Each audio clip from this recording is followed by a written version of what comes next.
Now, if you don't want to purchase the large dapping set, although it is easier to use, sometimes we need to find a tool on a budget. And that's where our wood forming block comes into play.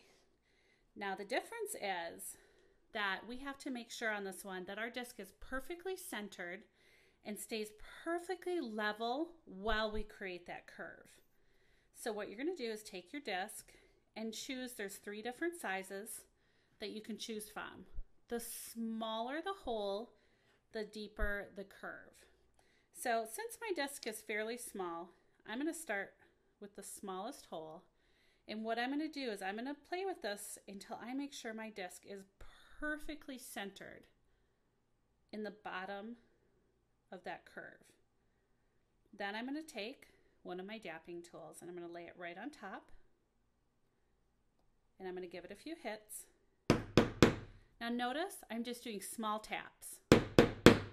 On the other tool, we can go ahead and hit a little harder. Because of the roundness of the dapping tool, it creates a perfect curve no matter what direction you go in. With this one, it's flat here and curved on the bottom, so we need to go slowly so we don't create any crinkles.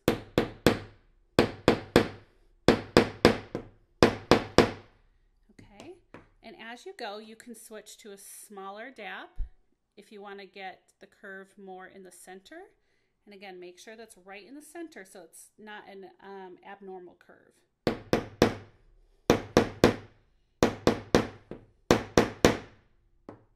And then you can just pull it out and check the depth and make sure it's exactly how you want it to look.